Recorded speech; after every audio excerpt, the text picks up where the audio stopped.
Want je bent rechtvaardig. Er is kracht bij rechtvaardigen voor de Heer.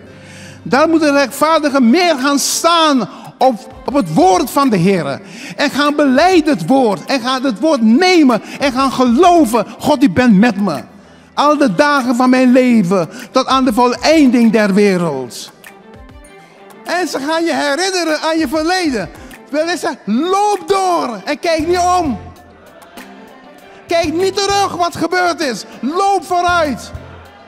Mevrouw Lot. Denk aan mevrouw van Lot. Loop door. Kijk niet om. Wat in je leven ook gebeurd mag zijn. Wat er ook gebeurd mag zijn. Loop door. Kijk niet om. Kijk naar wat de Heer voor je heeft. Welke prachtige dingen Hij voor je heeft. Kijk aan je toekomst met de Heer. En dat was het wat de Heer zegt aan zijn kinderen. Denk aan mevrouw Lot. Dus mensen, laat je niet leiden door mensen wat mensen van je denken. Laat je leiden wat God van je denkt. Amen.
Ik wil vandaag praten over denk aan de vrouw van Lot.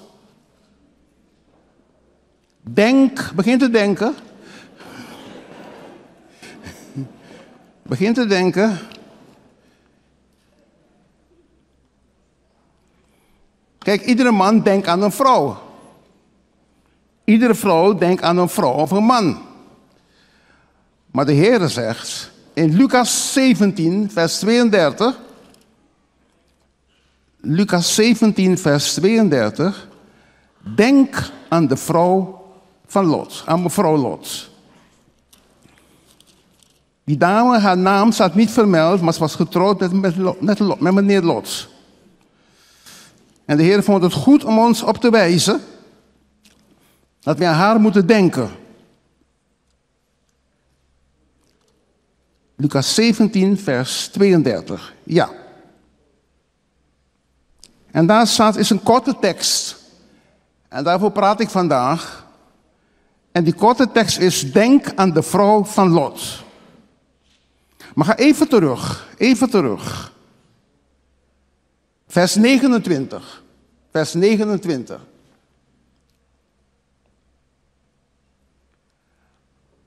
Maar op die dag, ja, waarop Lot uit Sodom ging, regende het vuur en zwavel van de hemel en verdelgde hen allen die daar in Sodom waren. Op dezelfde wijze zal het gaan op de dag waarop de Zoon des Mensen geopenbaard wordt.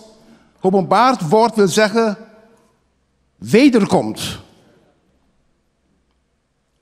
Wie op die dag op het dak zal zijn, terwijl zijn huiszaad in het huis is, gaat niet naar beneden om het te halen.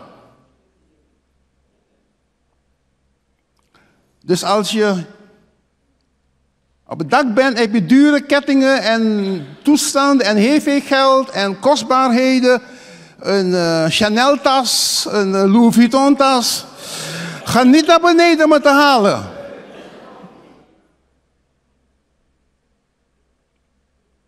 Ja. En wie op het veld is, evenzo.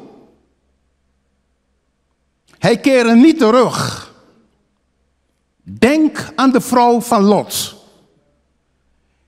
En dan komt het tweede deel van deze tekst. Context, tweede deel. Ieder die zijn leven zal trachten te behouden, zal het verliezen. Maar ieder die het verliezen zal, die zal het vernieuwen. Dank u, Jezus. Ik ga zo lezen over mevrouw Lot. Wat in Genesis over haar geschreven staat. Maar deze woorden komen uit de mond van de heiland. En u weet, alle woorden die uit de mond van de Heer komen zijn zwaarwegend. En die moeten wij serieus nemen. Soms bekrachtigt de Heer die woorden. Hij heeft een paar keer gebruikt. Dan zegt hij, voorwaar, ik zeg u. Dan bekrachtigt hij het bijzondere. Maar ook zonder bekrachtiging zijn de woorden van de heiland heel zwaar. En we worden aangespoord om die woorden vast te houden en gehoorzaam te zijn aan die woorden. Maar de grootste strijd waarin mensen tegenwoordig verkeren is ongehoorzaamheid. Mensen willen doen wat zij goed vinden, wat zij denken dat beter is. Maar zijn ongehoorzaam, vooral ongehoorzaam aan de dingen van de Heer. Voor ik ga lezen over deze vrouw, 2 dingen. Die zwaar wegen bij deze woorden van de heiland. Ten eerste, het gaat over als de Zoon van God geopenbaard gaat worden. Het gaat over de eindtijd. Het gaat over de opname op het dak, in het veld, over de opname. Het gaat over Sodom en Gomorra. En dat is de tijd waarin mevrouw Lot woonde. Wij wonen in Amsterdam. En ik mag met gerust hart zeggen, ongerust hart zeggen, een zwaar hart zeggen. Amsterdam is erger dan Sodom en Gomorra. En deze woorden spreken over die dag. Wanneer Christus geopenbaard gaat worden. En ieder wordt dus opgeroepen om in die periode waarin we nu leven te denken aan de vrouw van Lot. In 1 oogopzicht. Meteen als je dat denkt, ik denk aan mevrouw Lot. Dat wil ik alvast bij u brengen. Dan moet u denken aan de komst van Jezus. Dat is eerstens. Zodra je hoort dat woord van de heiland. Denk aan mevrouw Lot. Ja? We allemaal denken aan iets anders. Aan andere zaken. En, we denken aan onze eigen problemen.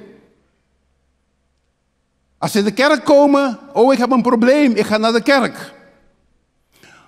We denken aan onze ziekten en onze noden. Weer anderen denken aan hun geld. En vooral deze tijd aan hun financiële problemen. Een paar denken aan hun teleurstellingen en hun afwijzingen. Ja? Soms praat je met gelovigen en zeg ik ben afgewezen, ik ben teleurgesteld. Daaraan denken ze. Anderen denken aan hun gemeente. Zijn vol van hun gemeente. Zijn vol van hun kerk. Zijn vol van hun bediening. Ze willen graag iets doen in de kerk. En sommigen zijn zo vol dat zij zich noemen profeten en apostelen en pastor en noem maar op. Maar de Heere zegt, Los van al deze dingen waaraan wij denken, denk aan mevrouw Lot. En het eerste wat naar binnen komt is, Christus komt terug. Amen. En ten tweede, voor ik ga lezen, dat gaat over, als je denkt aan mevrouw Lot, dat staat er, dan moet je denken aan jouw toewijding aan God. Die tekst heb ik gelezen. Ieder die zijn leven zal trachten behouden, die zal het verliezen. Maar ieder die zijn leven verliezen zal, die zal het vernieuwen.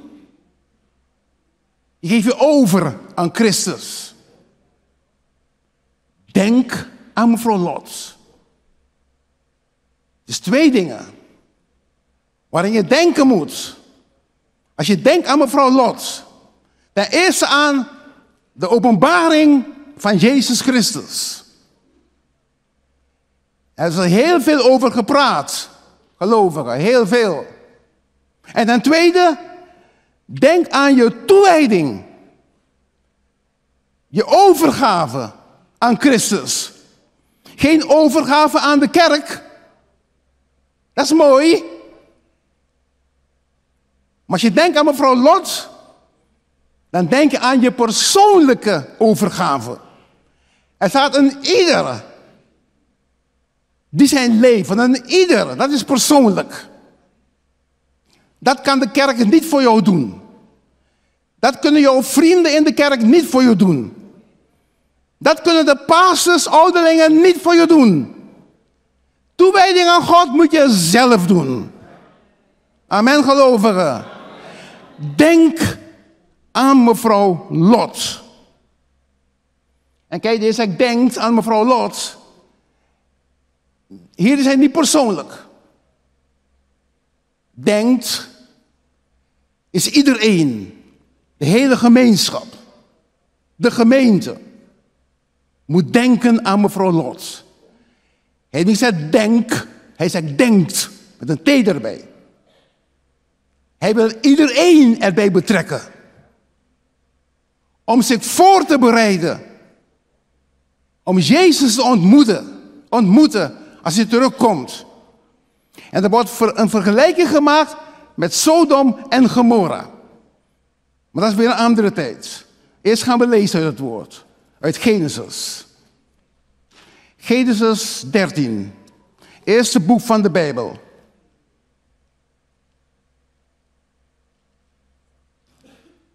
Eerste Mozes, zeggen de Duitsers. Eerste Mozes. Genesis 13. Vers 1. En Abraham trok uit Egypte naar het zuiderland. Hij en zijn vrouw, Sarah, en al wat hij bezat, heeft alles meegenomen. Al zijn dure spullen heeft hij meegenomen.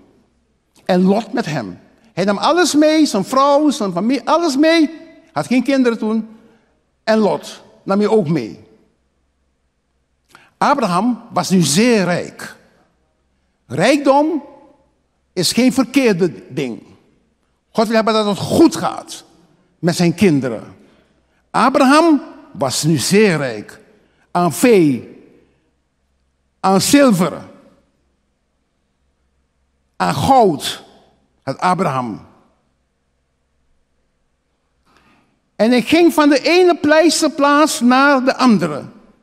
Uit het zuiderland tot bij Bethel.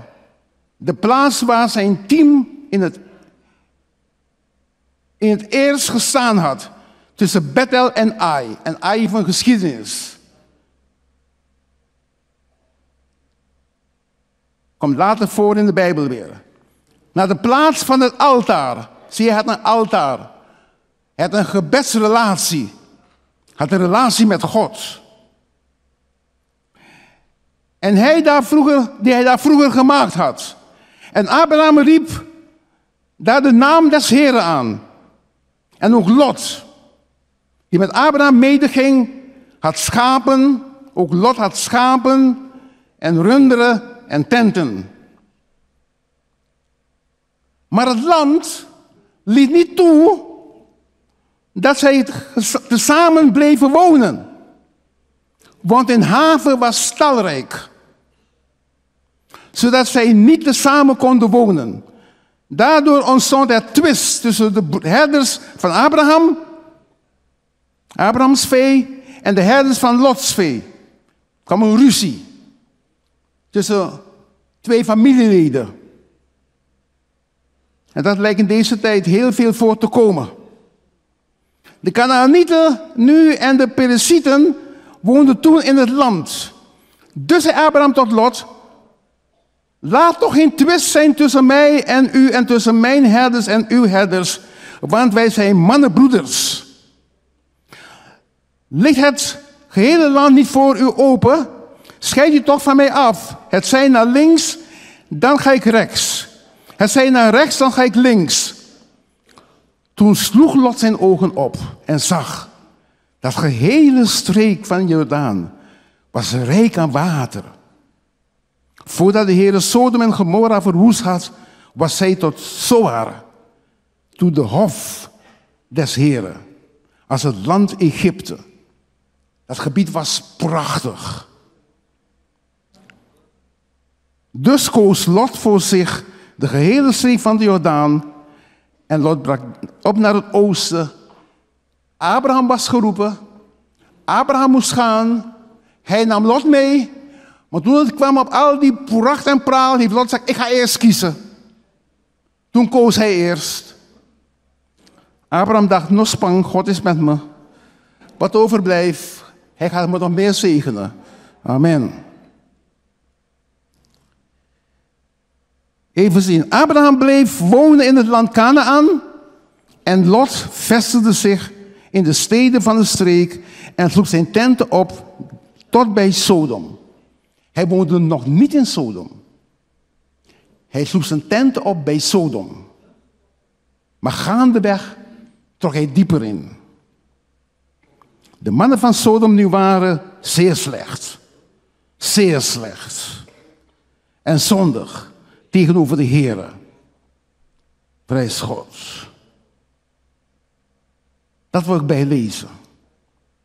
Voor ik verder ga. Dat u een beeld hebt in welke periode, welke tijd een Lot leefde. Hoe het was gesteld in die omgeving. En nu een paar dingen. Om concreet te zijn. Wat deed mevrouw Lot verkeerd? Ze moest het land verlaten. Als je verder leest.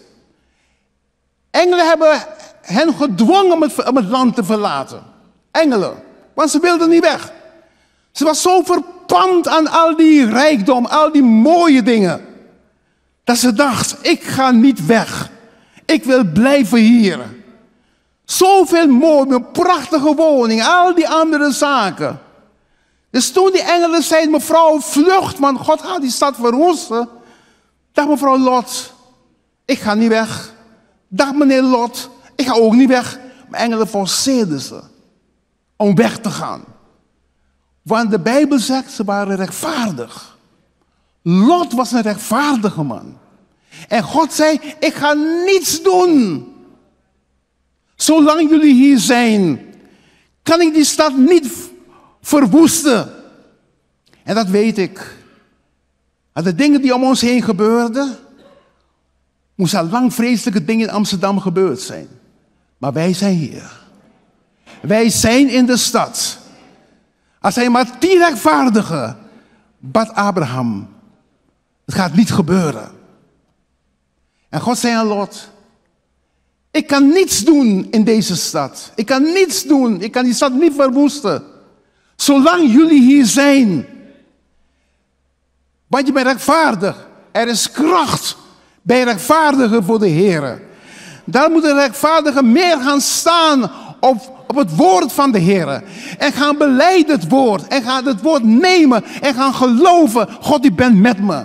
Al de dagen van mijn leven tot aan de voleinding der wereld.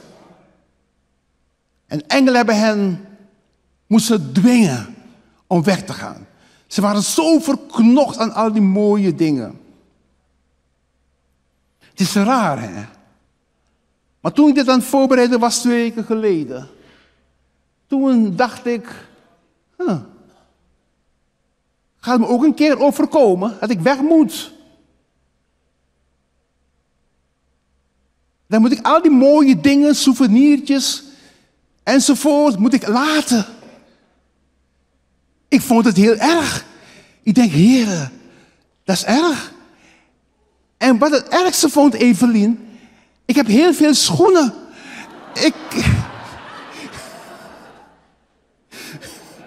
Ik keek naar mijn schoenen. Ik denk, moet ik al deze schoenen achterlaten? Ik heb daar de mooiste vandaag aangetrokken. Oké? Heer, ik ga me haasten. Ik ga elke dag andere schoenen aantrekken, waardoor ik al die schoenen kan aantrekken. Dus ik begrijp mevrouw Lot, hoe zij zich voelde. Dat ze weg moest trekken uit het land. Ze had zoveel dingen verzameld, zoveel dingen gekocht, dure dingen gekocht en noem maar, zoveel geld dat de bank zei, meneer, u moet uw geld splitsen, want het is te veel. Niet ik hoor, oké? Ik moest ze betalen soms, oké? En dat die vrouw had moeite om weg te gaan. Maar die engelen waren resoluut. Ga weg, want ik wil die stad verwoesten. Ja. Maar mevrouw Lot, loop door. Doorlopen. Kijk niet om. Het was een opdracht van de Heer. Kijk niet om. En dat is het probleem. Ook vandaag. We zijn verknocht aan het leuke verleden. We zijn verknocht ook aan het negatieve verleden. Want we denken er steeds weer aan. En als we aan denken, heb je altijd een broeder of een zuster die je gaat herinneren aan je verleden. Er zijn altijd broers en zusters die parttime in dienst van Satan zijn.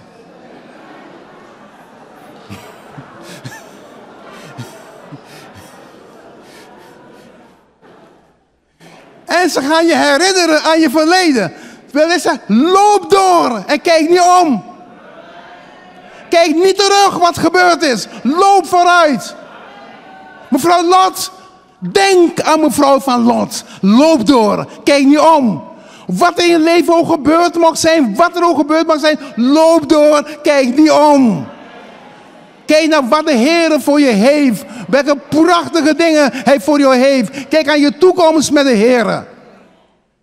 En dat was het wat de Heer zegt aan zijn kinderen. Denk aan mevrouw Lot. Maar ze was niet gehoorzaam aan God. Maar negeerde Gods bevelen. Is hetzelfde zoals de Heer zegt. Je mag je eigen samenkomsten niet verzuimen. Zijn sommigen die ongehoorzaam zijn. En het bevel van God gewoon negeren. Maar denk aan mevrouw Lot. Want zij werd een zoutpilaar. Zij ging verloren. Alhoewel zij met een rechtvaardige man getrouwd was. En op grond daarvan was zij ook geheiligd. Was zij gerechtvaardigd. Oké? De ongelovige, zegt de apostel, is geheiligd. In zijn gelovige vrouw. Ja. Oké. Anders zou het een belemmering zijn voor die gelovige vrouw om te bidden. Maar er moet eenheid zijn. Als je wilt bidden. Dank u Jezus. Maar het is een hele uitleg. Maar goed, komt een keertje. Het hart van deze vrouw. Ze vertrouwt Sodom. Was nog steeds in Sodom. Ga je voorstellen. Haar schoonzonen waren achtergebleven. Haar vriendinnen waren achtergebleven. Zijn hart was nog steeds daar. Oké? Haar dokters gingen mee. Die werden meegesleurd door die engelen. Maar haar schoonzonen waren daar. Enzovoort. Dus haar hart was nog steeds in Sodom. Oké? Ze wilde geen keuze maken. En ze moest een keuze maken. Tussen teruggaan naar Sodom of kiezen voor het leven. Ze keek niet vooruit. Of half om half. Een beetje vooruit, een beetje achteruit. Van die mensen. Ik ben bekeerd hoor. Maar ik kijk af en toe naar achter. Ik kijk af en toe naar mijn oude dingen. Oh Heer, hoe kon ik zo dom zijn dat gedaan te hebben? Terwijl de Heer zei, ik heb je vergeven man. Heb je vergeven? Ik denk er niet meer aan. Ik werp het weg. Zover het oosten van het westen is. Ik denk er nooit meer aan. En jij? Ben halfslachtig? Wij? Soms ik ook. We zijn halfslachtig. En we lopen vooruit. Oh, af en toe kijken we terug. Oh, had ik maar. Hij zei, nee. Loop vooruit. Kijk niet om. Zie op Jezus. Zie op wat God met je heeft. Het oude is voorbij. Het nieuwe is gekomen. Hij heeft het oude vergeven. Is toch geweldig? Kinderen God, is dat niet geweldig, kinderen God? Wij geven een applaus aan de Heer. Dank u, Jezus. Dank u, Heer. Wij prijzen uw naam. Dank u, Jezus. Ze geloofden niet in de verwoesting van die stad. Zoveel pracht, zoveel praal. Dus keek ze om of het werkelijk zou gebeuren. En dat gebeurt in deze tijd. Met heel veel gelovigen. En je komt niet vooruit. Als ik naar voren loop, kijk vooruit. Af en toe kijk ik terug. Oh ja. Hoe ver kom ik dan? Ik loop vooruit. Oh ja, weer vooruit. Ik heb weer een preek gehoord, ga weer vooruit. Oh ja, nee, maar die zuster heeft me verteld hoe slecht ik was vroeger. Dus ik ga terug.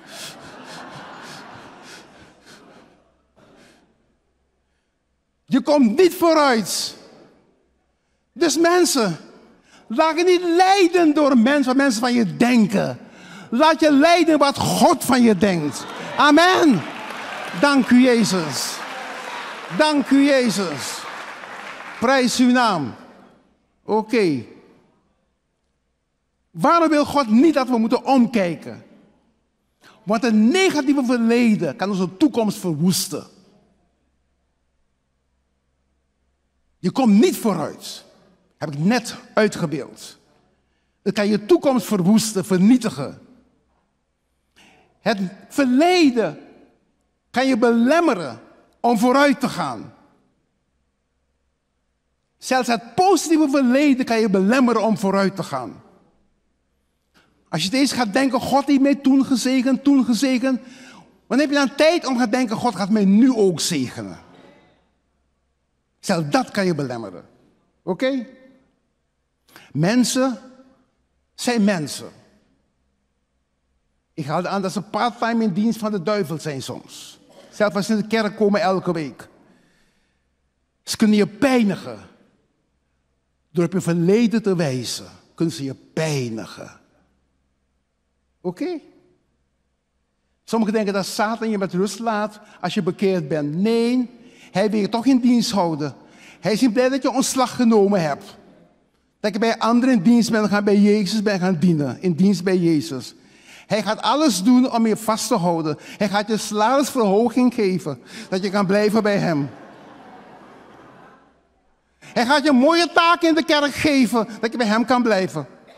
Part-time. Oké?